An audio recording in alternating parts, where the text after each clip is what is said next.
Hello, welcome back to the Unbound podcast. This is Abe Chen with my co-host, David. David, today we are talking about quitting. You want to explain more about that? I will provide a bit more context. In this episode of Unbound Talks, I will be sitting down with some of the Unbound staff to talk about this recent phenomenon that has gained some headlines recently called quiet quitting. If you're not familiar, it's, something that we'll talk a little bit more about and try to define a bit better in the episode, but essentially a phenomenon that has come up recently of employees basically saying that they are limiting their efforts and responsiveness in work to dedicated work hours, and there are conflicting opinions as to whether this is a healthy thing, whether this is not a beneficial thing, and who this benefits, who it doesn't, and there are a lot of opinions going around, and so we here on the Be Unbound podcast wanted to kind of give a little bit of perspective on it, because we don't necessarily fall in either of the main established camps. We have a bit of a unique take on it. So that's what we are going to be talking about in this conversation today. That being said, I mean, I'm sure you listening, once you hear the concepts, you will have heard of this before. You will maybe be in a camp already, but I do ask that you listen, and I hope that you will enjoy this conversation. All right. Well, welcome back. And I am once again delighted to be joined by the three of you. And this conversation is a little bit more of a timely one than a lot of the other episodes of talks that we've done. There has been this recent phenomenon of quiet quitting. And so just to make sure that we're kind of all on the same page for the most part as to understanding what we're talking about, Jace, I'll go to you for this definition, since we were talking just before we were recording that we think you've probably done the most in-depth research of the group of us in terms of what this actually involves and what this looks like. So can you kind of walk us through at least your understanding of what quiet quitting is? Sure, David. I will give the caveat that I might have done the most in-depth research, but that doesn't necessarily mean it was very deep. So I could probably try to, and ah my way through an understanding of what quiet quitting is, but I think I'll just let someone named Jace Perez, who's an editor at LinkedIn News. I just found this, and it's a kind of just a brief kind of definition, more or less, of quiet quitting from his perspective. He says, in a nutshell, quiet quitting is about rejecting the notion that work has to take over one's life and that employees should go above and beyond what their job descriptions entail. So he says, according to Metro, another website, this can take many forms, including turning down projects based on interest, refusing to answer your work messages outside of working hours, or simply feeling less invested in the role. So I think in general, kind of what he's getting at is this idea that, you can go above and beyond. And I think a lot of people who are very passionate about their careers kind of have that kind of a perspective. And he's saying now there's this new trend. I think probably a lot of burnout with the pandemic and remote work, and people trying to kind of get used to that and new things. And he's saying now, because of those things, people are getting burnt out, and there's a little bit more of a trend towards setting some hard and fast exit times. I quit work at 5 o'clock, and after 5 o'clock, don't ask me to respond to an email or a Slack message. Don't call me. I'm not going to be working, on extra projects over the weekend. I'm just going to basically come in and do what you're paying me for and really nothing less. So I think that's kind of the ethos behind the term quiet quitting. I'm sure there's other people, other researchers and whatnot, who've done a lot more work on that, who could probably give a little bit more nuance. But that's kind of the definition that I understand. And so I think that's probably a useful definition and understanding for kind of our purposes today. Not to oversimplify it, Jace, but is that kind of like, I think quiet quitting, I feel like almost a quiet resignation in protest. And I think the definitions we read said it's not about actually quitting. So quiet quitting is really, I'm only working 9 to 5. Like if quiet quitting is a return to a 9 to 5 work day. Is that is that missing some nuance, or is that a accurate No, I think that's actually pretty accurate as a simplification.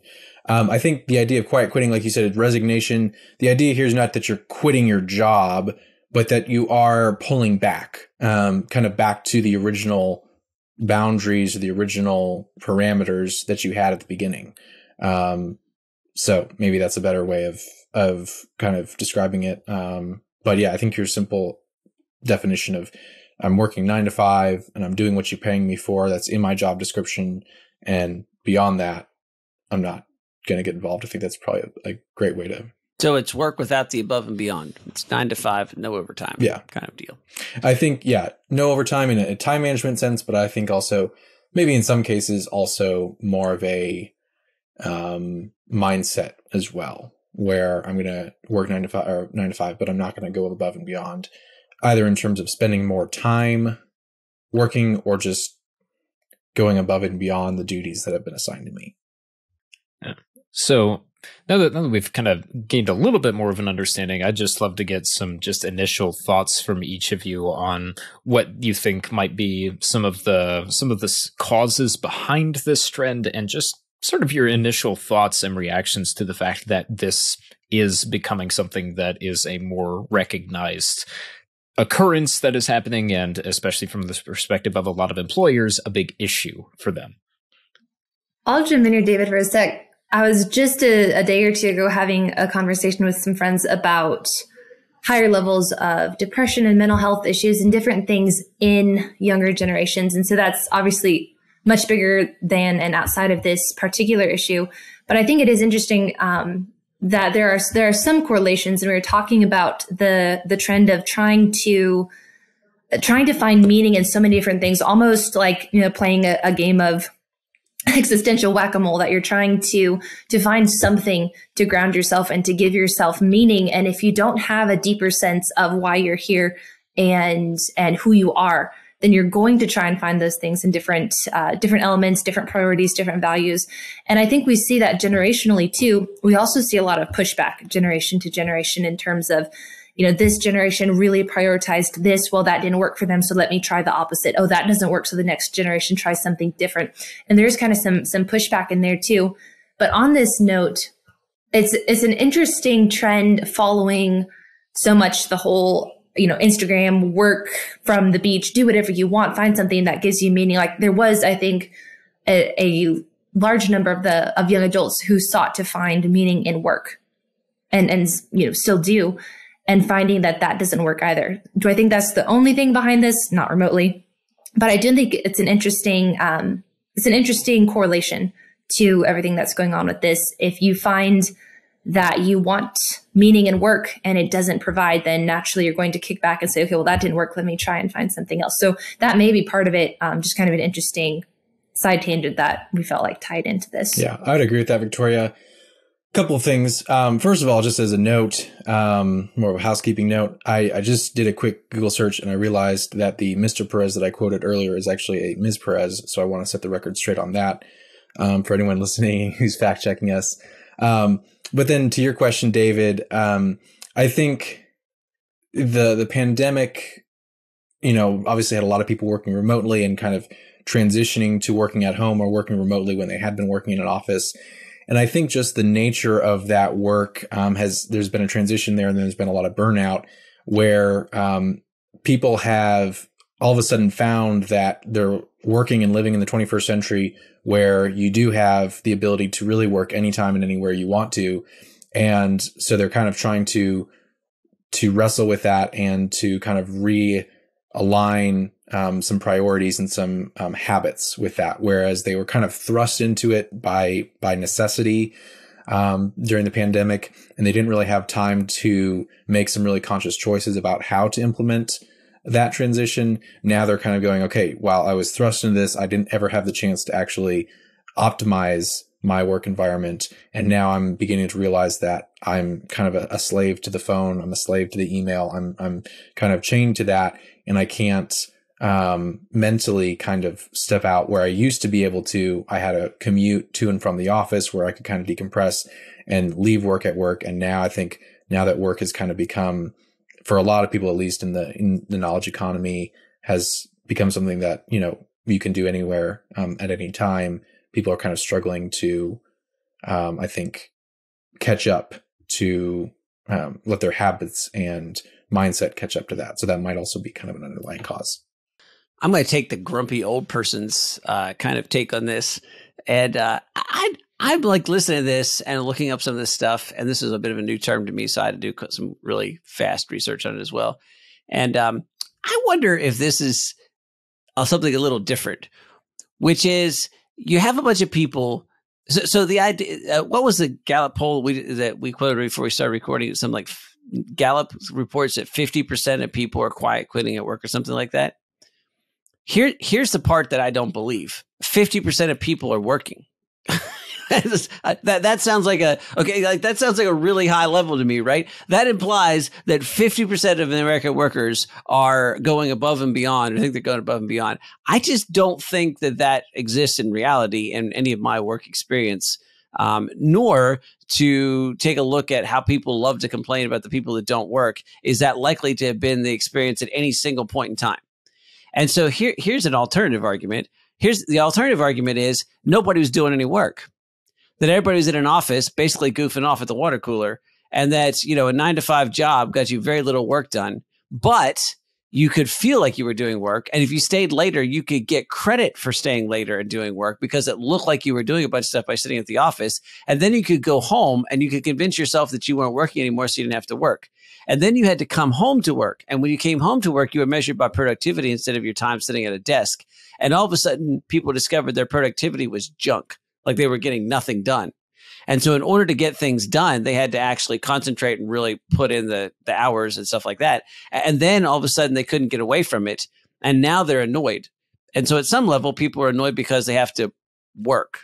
And I know that sounds grumpy, but I work with incredibly hardworking people. And I'm, that's not flattery because we're all sitting here on the podcast and work underneath the same banner. We get way more done than almost anybody else, and certainly disproportionate amount of stuff done by our size. And I totally understand why that is. But I have a very unusual situation that in the first time in my life, I feel like I work with a team of people that almost entirely actually work. And I don't care how many hours they put in and whether it's before or after 9 to 5. I just know that they're results-driven, oriented people, and they get a lot done.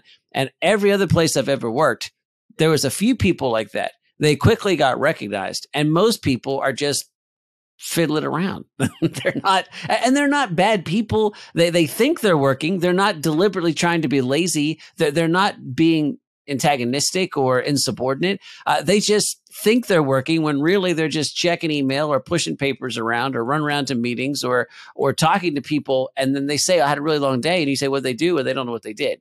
So I'm wondering if quiet quitting is actually a little bit of a different thing, where it's actually people recognizing that they weren't nearly as productive as they thought they were, and now kind of getting exposed and now getting a little grumpy about it. So, but that's just the grumpy side of me. That's an interesting thought that kind of combines with one that I was thinking of, in that employers very much in the pandemic had to adjust the work expectations of their employees to having to move them all to remote for quite some time. And so there was a lot of flux in figuring out how much work can people actually get done at home, because there were some companies that they swung one way and assigned people way too much work while they were at home and ended up having a bad balance. But from what I understand, a lot more companies and a lot more employees realized, wait a minute, I can get a lot more done at home than I thought that I could, because I'm actually in an environment where I can actually be a lot more productive, and I can have a lot better balance of that. And then companies started realizing this, however, and the employees started writing their LinkedIn posts about this, and companies started realizing, okay, wait a minute, employees are actually having a lot more time in their day. We can use that. Let's figure out how we can make the best use of our employees who are able to be more productive at home, and have started to increase the demands. So this is not something that I have any evidence to back up whatsoever, but that's just a thought that I had when you were talking about this that could be a result. Yeah, but I'm still not that optimistic. And what I mean by that is that I think that it exposes leaders on the other side. Like, so we're just talking about workers and they got exposed for not working. What gets even worse exposed is leaders who don't know how to lead. And I'm saying this as somebody who's had this problem and finds this a constant struggle. Yeah, so let me run the scenario by you and see if this sounds familiar to anybody or who's listening, or if it doesn't, I'm just telling you this is the way it often works, right? So a boss is somebody in a company who talks better than everybody else, or who actually did work and get some productivity, or has some great timing, right? And so there's a cynical thing called the Peter Principle, and I can't remember why it's called that, but everybody raises the level of their inability or something like that. And so basically what happens is people get elevated, right? And so then the boss comes in and they compensate by, telling people what to do and then working at longer hours and looking like they're working hard than everybody else. But they've rarely had to actually stop and think what they're doing and what kind of productivity they're actually trying to get. And so when people all went home, companies by and large had a bunch of managers who compensated for work at home by doing things like monitoring how much time people were on their cameras or on meetings or on their keyboard or logged in and all these kinds of things. So they metricized the living daylights out of things like a la Amazon. And so now they're thinking they can break down these data and stuff like that. But, and I'm a little bit salty about this, so hang with me for a second. But to me, what just frustrates the living daylights out of me about that is that's when you get that sort of data set and you get all this data comes in, it just fuels incompetent managers who push paper around, or in this case, push cells around on a spreadsheet, right? So basically what they do is it gives them it gives them ammunition, and it feeds the beast to be able to say oh, now I can do even more work and I can say I'm more productive because look at this. There is 10% of everybody's day that's not optimized. We will optimize that 10% of everybody's day by putting tracking cameras in the software and by screaming and yelling and firing people who don't actually sit and work during those 10%. Here's what's absent. They're not typically taking the time to sit down and say, what are we actually trying to accomplish? What is the point of our business? What is it that our clients need? And what is the role that we're playing in our department of these individuals to actually move that forward? And now let me measure productivity by those kinds of things. And now let me get people be humans, not numbers, not cells and Excel sheets, not papers to be pushed around a desk, not units, not human resources. Don't even get me started in that term. Not human resources, right? Instead, people who are solving problems, because we're in a knowledge economy. And you say, this is our problem, go solve it. And if you solve it in 2 hours, great. And if you solve it in 20 hours, well, maybe we'll have to make some adjustments to that if it takes it 20 hours to do it all the time. But the point is about solving problems, not about measuring productivity units. And so anyhow, if those two storms come together and you got management that can't manage, and now they compensate by managing by creating more oversight and more intrusion and more metrics and more data points, and then you got employees going, man, I got exposed for not being able to work, and now they're breathing down my neck and they're forcing me to work, but I'm still not exactly sure how to be productive. It seems unsurprising to me that you have a crisis. What seems surprising is we might actually have 50% of people that are working. I think that's probably too high. So. Well, and a slightly different angle on that too is that change is by nature difficult for any kind of established system, for better or worse. I tend to argue that change is typically good, but that doesn't make it easy. And so you're talking about, even just in the last few years, there's so many major changes that have taken place in even just the technology of how we work and the pandemic and all this stuff.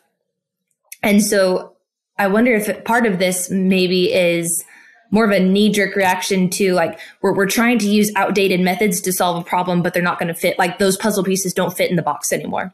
And so we're trying to, old metrics, maybe they worked 75 years ago when you had a factory and you had, productivity a certain way and a certain number of hours and a certain number of units that needed to come out at the end of the day. But that's not how things work anymore.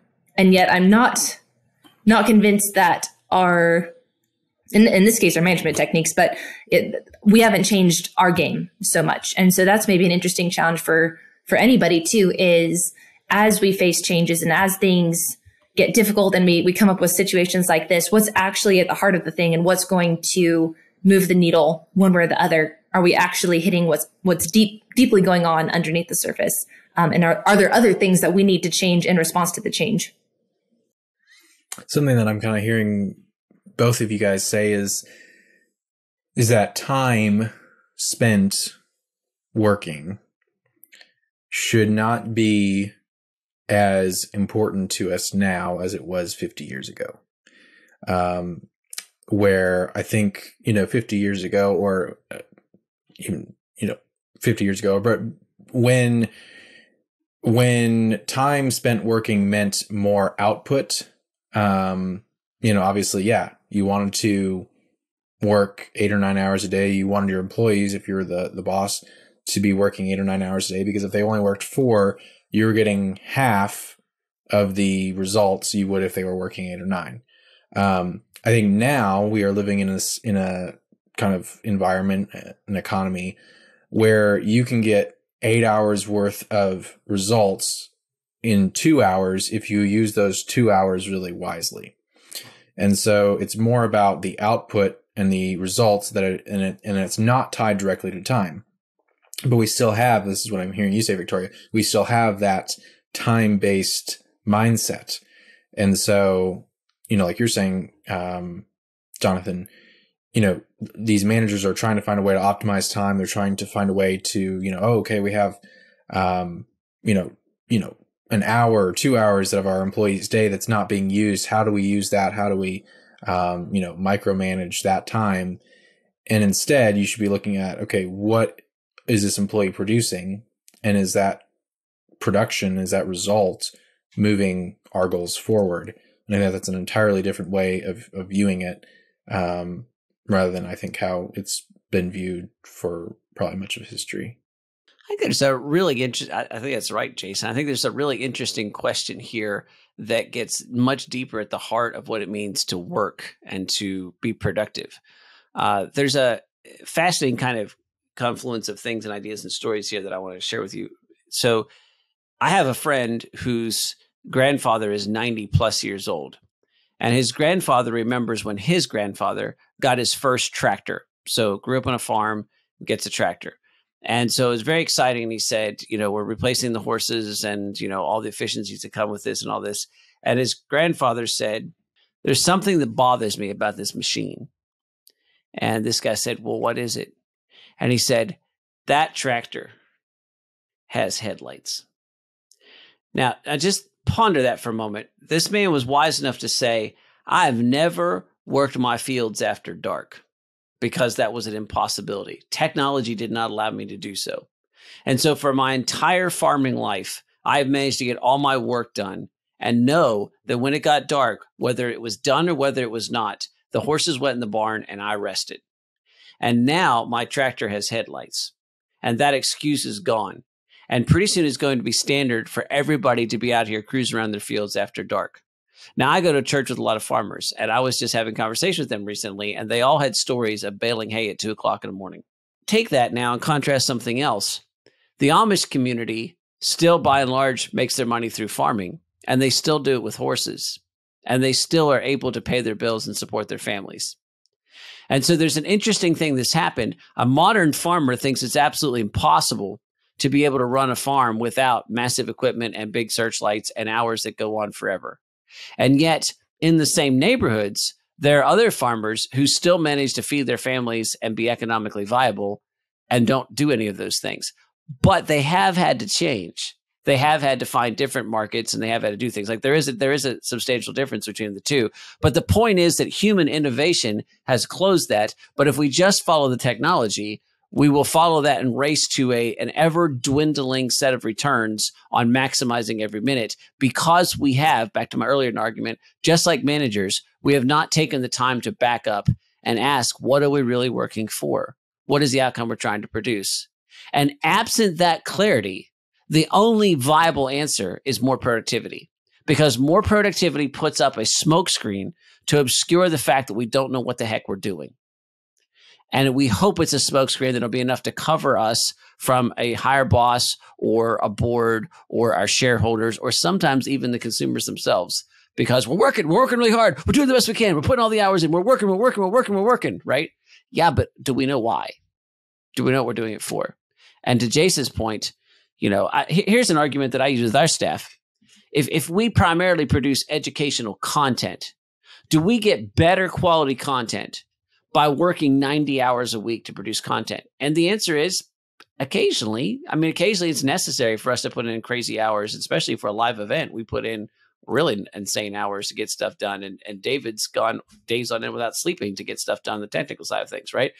But if we're going to produce really great great educational content, what we probably ought to be doing is we ought to be reducing everybody's actual hours working, because great educational content doesn't come from within. We would just get really good teaching the same content that we know. It has to come from without. Without means that we have to have the ability and the time to get better experiences.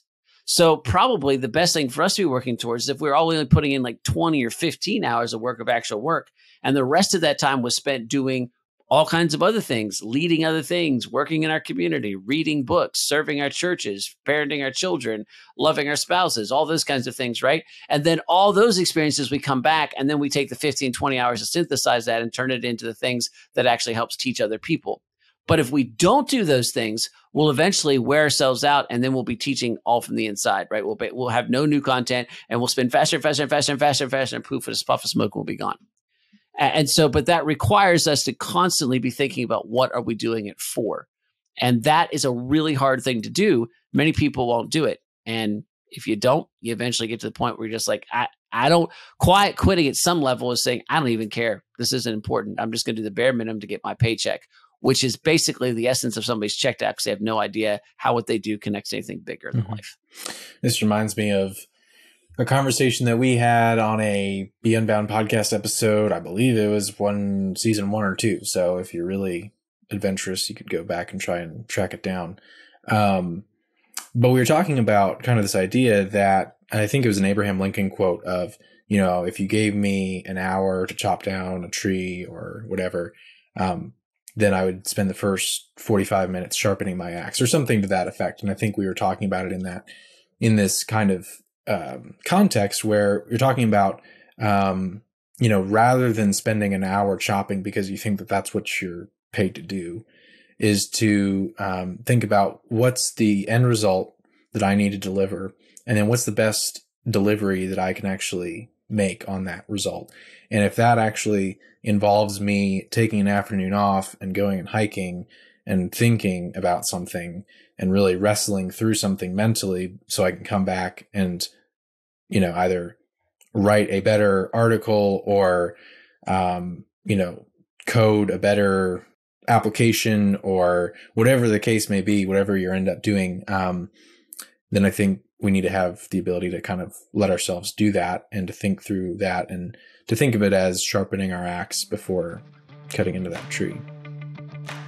Hello, listeners. Quick interruption to this conversation about quiet quitting to dive more into, some of the considerations that you might have while thinking of discipline, organizing your life. You might be looking at the Ascend program. We highly recommend it. However, if you are looking for something that is a little shorter, a little more, dare I say, manageable, look into Ascend Semester. This is a shorter program within Ascend where you get many of the perks with Ascend, the 3-year program. You have Ascend team. You have monthly webinars. You get to go to one of our national events. You begin your online courses and earn credit, all within a much shorter, smaller package. If you want to learn more, go to beunbound.us/semester. Once again, you can learn much more, get many of your frequently asked questions on the website beunbound.us/semester. Now, back to the episode. So I'm hearing several really interesting threads that I'll kind of attempt to look at here, and then we can continue. I have another thought off of that. So for one, I'm hearing that we are we're dealing with a workforce that does not quite realize that time put in does not necessarily equate to better work results. More time does not equal better results. Those two things are not necessarily linked in a lot of today's work.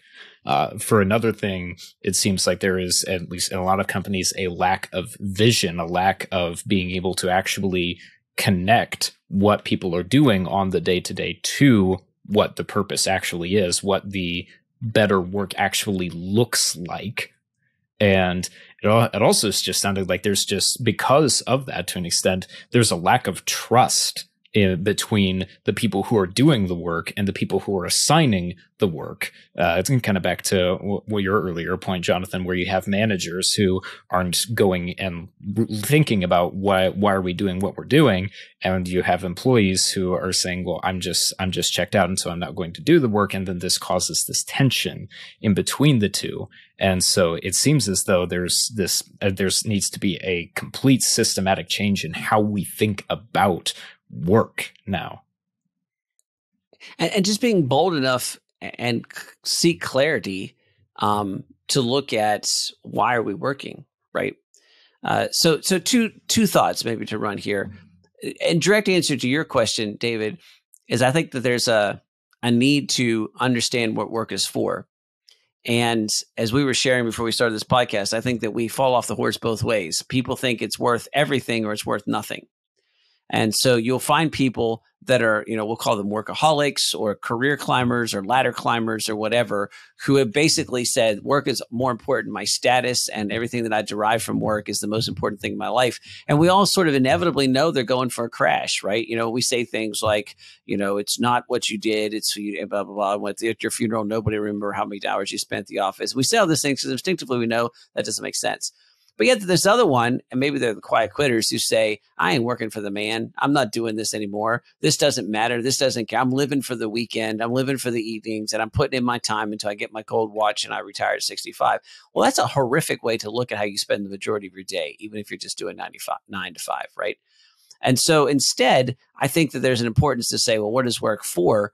Well, work is for you to create value in the world, and that there's only value that you can create. And is for you to provide for the ones that you need to take care of. And when you do that, it's not the top priority, but it's not the bottom one either. So in my world, my relationship with God is most important. And then taking care of my family is most important. And if you listen to our podcast recently on local community, we talked about the proximity principle, about the people that are closest to you. And look, in order for me to serve God, I need to create value. I'm made in God's image. I'm a creator, like God was a creator. And so I'm called to create value in the world. And so my work, what I do with my day, how I create value for other people is part of the actual work that God has called me to. That's part of the restorative work I do in the world. There was a creation, a fall, a redemption, and now there's a restoration, and I'm called to be part of the restoration. And that means that my actual day-to-day work needs to be some sort of restorative, create value in the world type of work. And doing that is what creates value from my family, takes care of them. And so it's, I can't say, well, this is terrible and unimportant and I haven't paid attention to it. No, it's very important. It's the mechanism for me to take care of the people closest to me. And it is the way that I spend the majority of my time serving my God. And it puts me in proximity to other people that I can share the gospel with and be as Christ to. But also that part of creating value is an important piece of that. So yeah, it's important, but it's not as important as serving God, and it's not important as taking care of my family. And there will be times when, because it's important, I'll have to work 90 hours because that's what's necessary to do what has to be done. But then there's a point where I have to say, if I continue to do that, I'm going to violate serving God and taking care of my family. And so I don't know about work and life balance. It's not some sort of, pivot point that you get on and you get to stay forever. Instead, it's a constant negotiation of asking, and it requires sort of thinking about, am I doing, do I understand what I'm doing this for and why I'm doing it? And do I have that correct for now to the best of my ability? And here's a hard answer. You never will. You'll always be overcompensating. And the point is not to find that you're going to find some utopian perfection. The point is to constantly be honing that and getting better and better at it. And, most people, it takes practice. It might take years of practice before you get to the point. And in the process, as you do that, you're building skill and experience that allow you to be better at that.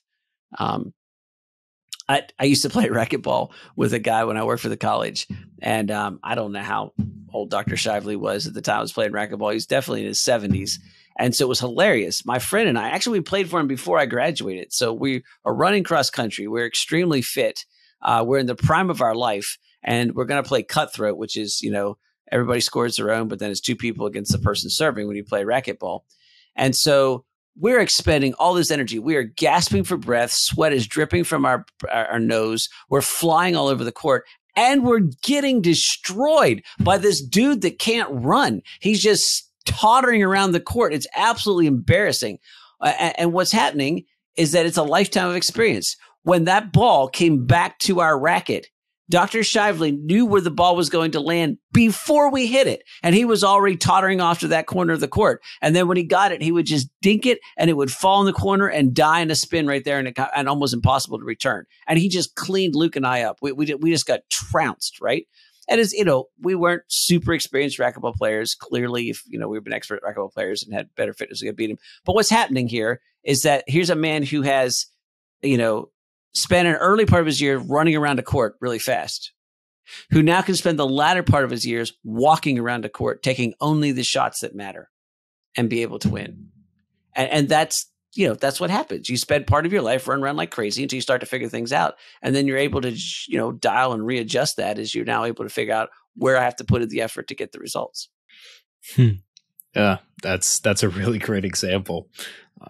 So I think just a good way to wrap up this discussion, I'd love to hear each of your perspectives on what you might say to someone.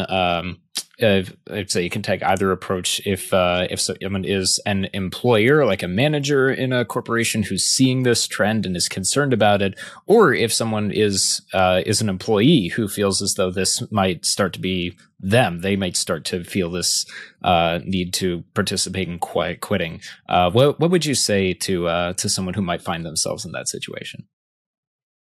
Well, David, I would start with the employee because I think I would have the most relevant experience in speaking to them. And I think what I would say is that, we talk about, we mention this a lot in this podcast and Unbound in general. Is just, you have an unfair advantage by being able to go above and beyond in, the jobs now that you have, you're going to stand out and all this kind of stuff. And I don't think that necessarily excludes boundaries in work. So this whole idea of quiet quitting is kind of this, okay, I'm going to do just what I need to and nothing more. And I think sometimes we think, okay, then the other alternative to that then is taking any project that is asked of me, always being on call, always answering emails, late into the night, whenever I see, hear my phone buzz, I need to be on it. And I think those are not mutually exclusive, right? Those are not the only two options we have. I think there's a great way, like we were just saying, that you can really go above and beyond and over deliver. I am a huge fan of over delivering on your employer's expectations, but I think that oftentimes that looks like increasing your output and not necessarily doubling down on your input. And so I think that, finding a creative way to over deliver, go above and beyond expectations, but do so in such a way that you're not necessarily giving your life to your job or, however you want to phrase it.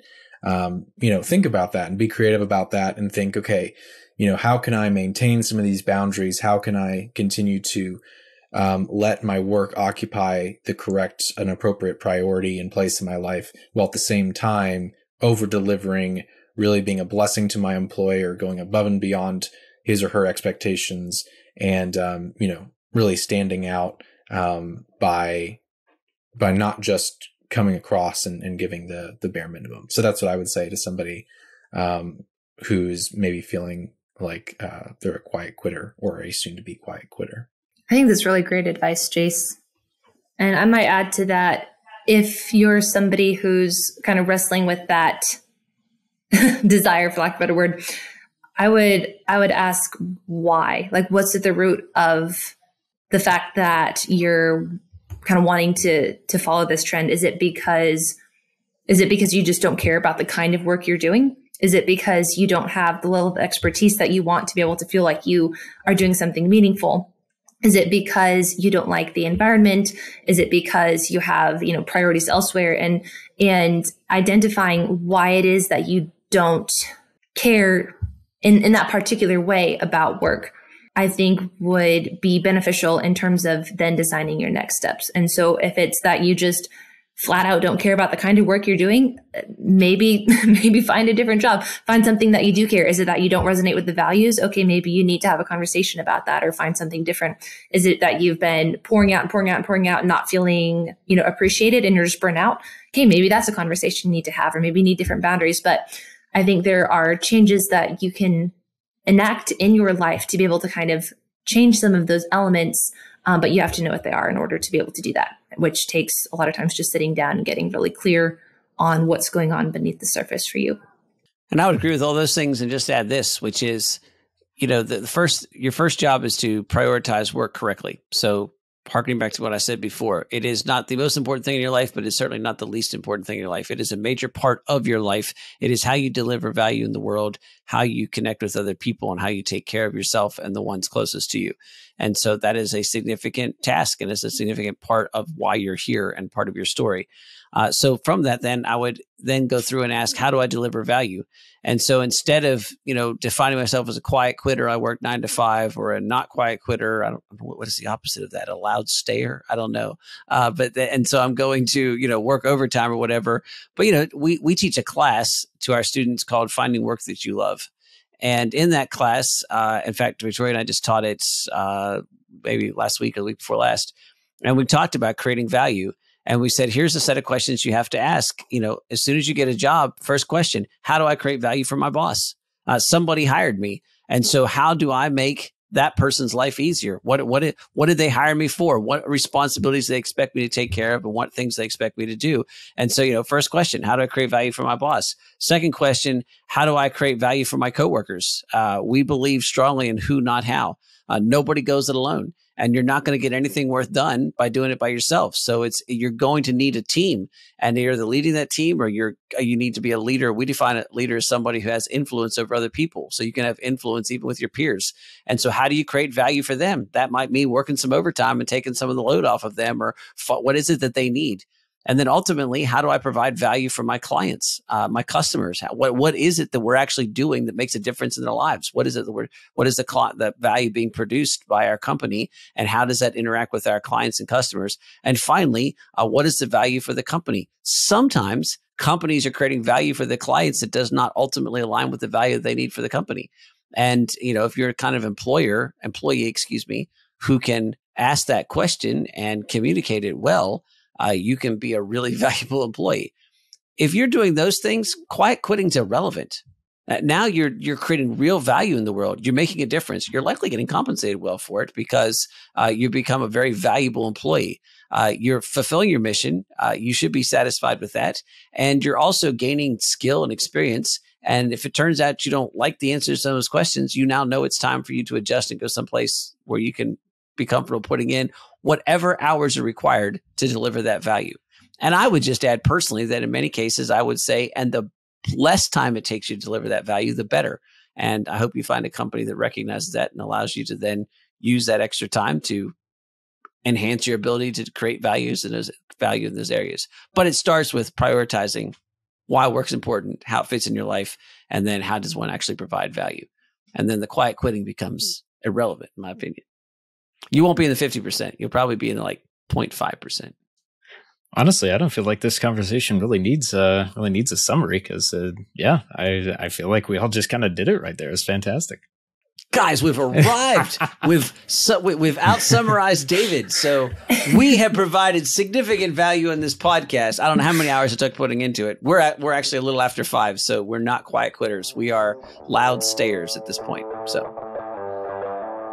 Well, guys, thank you for listening. For once, David did not give a summary for this episode, but I think you have a pretty good summary of this concept of quiet quitting. I hope that this has helped inform you of your own opinions of what you think of this subject, and that this is something that you can apply to your own life, for whether in your own work or school. Yeah. So, thank you very much for joining us this week. If you are curious to tune in next week, we will be having an episode of Unbound Pursuits, where we'll be having several alumni of our Unbound programs coming in to talk about what they're doing. In this case, we're going to be having accountants come in and share their experiences and how they've gotten started in their careers, and how being unbound has given them a unique perspective and an edge in their careers. Thank you all so much for tuning in and joining us. As always, be unbound.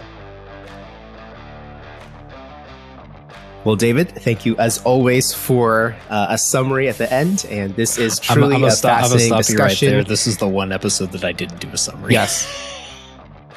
So what happens when you slack off and go shoot a video? I don't think that you can count that as slacking off, Abe.